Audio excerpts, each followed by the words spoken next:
Hello everyone, आज हम पढ़ेंगे बेसल मेटाबॉलिक रेट अर्थात आधारीय चयापचय दर। आधारीय चयापचय ये क्या होता है?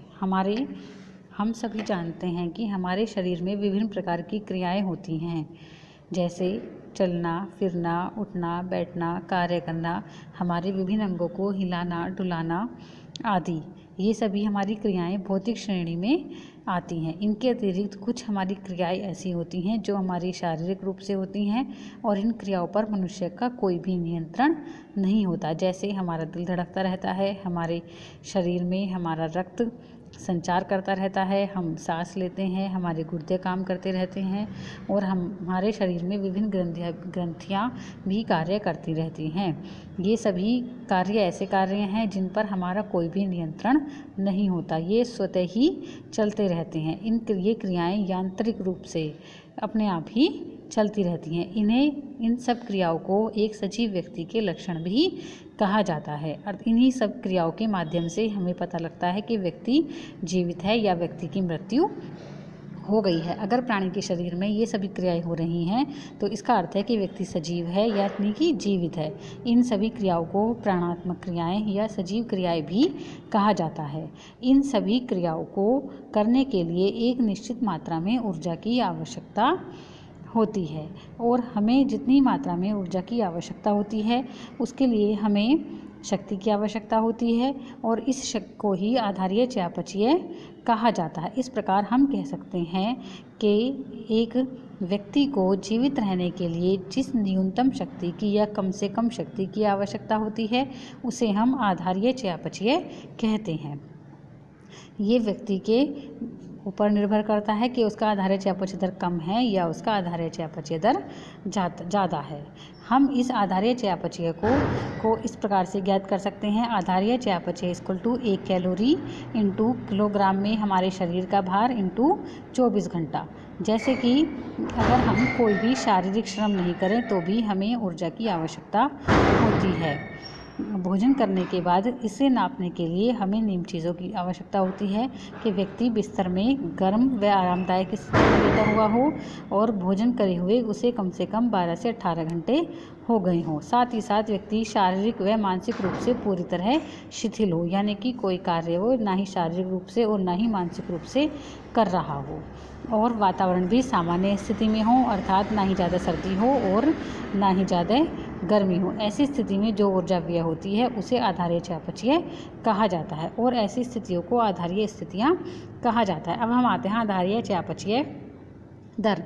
यदि कोई व्यक्ति पूर्ण शारीरिक व मानसिक विश्राम की स्थिति में हो, अर्थात ना ही तो हम शारीरिक रूप से कोई कार्य कर रहे हों और ना ही हम मानसिक रूप से कोई कार्य कर रहे हों, अब हम देखते हैं हम सो भी रहे होते हैं तो ऐसी स्थिति में भी हमारा दिल धड़कता है, हमारा रक्त संचार होता है, हम सांस ले रहे होते हैं। इन सब क्रियाओं को करने के लिए भी हमें ऊर्जा की आवश्यकता होती है। इसके लिए लेकिन ये आवश्यक है कि व्यक्ति जागृत अवस्था में हो, अर्थात जागा हुआ हो और लेटा हुआ हो, साथ ही उसे भोजन करे हुए कम से कम 12 घंटे हो चुके हों। ऐसी स्थिति में किसी एक व्यक्ति के द्वारा 1 घंटे में ऊष्मा की जितनी मात्रा काम में ली जाती है उसे हम आधारीय चयापचय दर कहते हैं।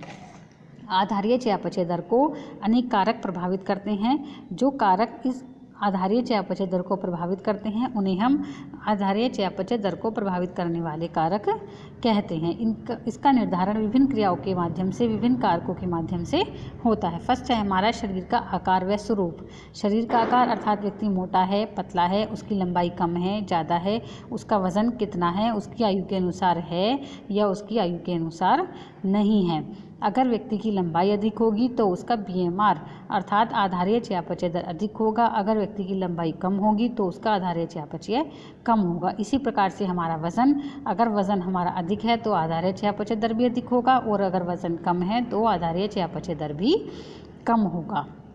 नेक्स्ट हमारा आयु भी एक कारक है हमारी आधारीय चयापचय दर को निर्धारित करने का। जैसे जैसे हमारी आयु बढ़ती जाती है वैसे वैसे हमारी BMR रेट भी हमारा बढ़ता जाता है। जैसे कि हम देखते हैं कि जिस प्रकार से हमारी आयु बढ़ती है उसी प्रकार से हमारी लंबाई भी बढ़ती है और उसी प्रकार दर में हमारा वज़न भी बढ़ता है। जब हमारी लंबाई और वज़न बढ़ता जाता है आयु के साथ साथ तो हमारा BMR भी बढ़ता जाता है। लेकिन जब हमारे शरीर की वृद्धि होना रुक जाती है तो उस समय आधारीय चयापचय की दर यानी कि BMR की दर फिर से घटने लगती है। 5 से 6 वर्ष की आयु में हमारा BMR 50 से 53 किलो वर्ग मीटर होता है, जबकि 21 वर्ष की आयु में 36 से 41 वर्ग मीटर होता है। ऐसा क्यों होता है? क्योंकि जिस समय हम वृद्धि की अवस्था में होते हैं, अर्थात किशोरावस्था से पहले की अवस्था में होते हैं, तो हमारी वृद्धि व विकास हो रहा होता है, लेकिन शरीर की वृद्धि हो जाने के बाद हमारी शारीरिक वृद्धि नहीं होती और हम शारीरिक क्रियाएं भी हम कम करना शुरू कर देते हैं। इसी कारण से हमारा BMR कम हो जाता है। नेक्स्ट हमारा मांसपेशियों की गतिविधि। मांसपेशियों की गतिविधि अर्थात हम अपने शरीर से कितना काम कर रहे हैं, हमारा व्यायाम ज़्यादा कर रहे हैं या कम कर रहे हैं, खेल कूद कितना कर रहे हैं, हम अपनी मांसपेशियों से कितना वर्क कर रहे हैं। अगर हम मांसपेशीय कार्य अधिक करते हैं तो हमारा BMR अधिक होता है, लेकिन अगर हम इन प्रकार के कार्यों को यानी कि व्यायाम, खेल कूद आदि कार्यों को कम करते हैं तो हमारा BMR भी कम होता है। हम कह सकते हैं कि पुरुषों का BMR अधिक होता है जबकि स्त्रियों का BMR कम होता है। नेक्स्ट हमारा ग्रंथियों का स्राव। हम सभी जानते हैं कि हमारे शरीर में विभिन्न ग्रंथियां पाई जाती हैं और इन ग्रंथियों से हार्मोन्स का स्राव होता रहता है। ये स्राव भी हमारी BMR को प्रभावित करता है। इनकी दर अगर हमारी हार्मोन्स का स्राव अधिक होता है तो हमारा BMR भी बढ़ जाता है, लेकिन अगर हार्मोन्स का स्राव कम होता है तो हमारा BMR यानी कि बेसल मेटाबॉलिक रेट आधारीय चयापचय दर भी कम हो जाता है। नेक्स्ट हमारा जलवायु का क्या प्रभाव पड़ता है? अगर गर्म जलवायु है तो हमारी जो दर है वो बढ़ जाती है और अगर ठंडी जलवायु है तो आधारीय चयापचय की दर हमारी सामान्य रहती है। अर्थात जैसे जैसे मौसम में गर्मी होती जाती है, गर्म होता जाता है मौसम, तो ये हमारा BMR भी बढ़ता जाता है। नेक्स्ट हमारा गर्भावस्था। हम देखते हैं कि ये स्पेशल अवस्था होती है महिलाओं के लिए, गर्भावस्था और स्तनपान की अवस्था। गर्भावस्था में आधारीय चयापचय दर अर्थात BMR हमारा बढ़ जाता है, क्योंकि ऐसी अवस्था में हमारे शरीर में तंतुओं की संख्या में भी वृद्धि होती है, जिसके कारण BMR हमारा बढ़ जाता है। ऐसी अवस्था में 15 से 25% तक BMR में वृद्धि हो जाती है। नेक्स्ट है हमारा ज्वर की अवस्था में हमारे शरीर का टेम्परेचर बढ़ जाता है, तो इसी कारण हमारा BMR भी बढ़ जाता है। हमारे शरीर का तापक्रम 1 डिग्री सेंटीग्रेड फ़ारेनहाइट बढ़ने पर 7% BMR बढ़ जाता है। नेक्स्ट हमारा निद्रा। जिस समय हम निद्रा की अवस्था में होते हैं तो हमारा BMR कम हो जाता है, क्योंकि हम शारीरिक रूप से कोई भी कार्य नहीं कर रहे होते हैं और ना ही हम मानसिक रूप से किसी कार्यों को करते हैं। नींद की अवस्था में या जिस समय हम सोए हुए हैं उस अवस्था में हमारा BMR 10 से 15% कम हो जाता है। नेक्स्ट हमारा उपवास की अवस्था में हम सभी जानते हैं कि हम भोजन ग्रहण नहीं करते, या करते हैं तो वो एक लिमिटेड या सीमित मात्रा में ग्रहण करते हैं, तो ऐसी अवस्था में हमारा BMR कम हो जाता है। नेक्स्ट हमारा आता है लिंग अर्थात हम स्त्री हैं या हम पुरुष हैं। हम सभी जानते हैं कि स्त्रियों का लंबाई और वज़न पुरुषों की अपेक्षा कम होता है। जब उनकी लंबाई और वज़न कम होता है तो इसी कारण उनका BMR भी पुरुषों से कम होता है। नेक्स्ट हमारा भय व तनाव अर्थात किसी चीज़ से डर, तनाव होना या किसी चीज़ की चिंता होना, टेंशन होना, तो ऐसी स्थिति में हमारी जो मानसिक क्रियाएं हैं वो बढ़ जाती हैं और हम कुछ ना कुछ सोचते रहते हैं, तो ऐसी स्थिति में हमारा BMR भी बढ़ जाता है। नेक्स्ट स्थिति आती है हमारी आहारहीनता यानी कि भूखमरी या स्टारवेशन। तो जब अगर हमें भूख लगती है और हमें भोजन प्राप्त नहीं हो रहा है तो ऐसी स्थिति में भी हमारे BMR में कमी हो जाती है, क्योंकि जब हमारे पास ऊर्जा ही नहीं होती है तो हमारा शारीरिक रूप से भी क्रियाओं में भी कमी अपने आप ही आ जाती है। नेक्स्ट हमारा ड्रग्स या दवाइयाँ। कुछ दवाइयाँ ऐसी होती हैं जो कि हमारे BMR की रेट को बढ़ा देती हैं, जैसे कैफीन व बेंजेड्रिन आदि।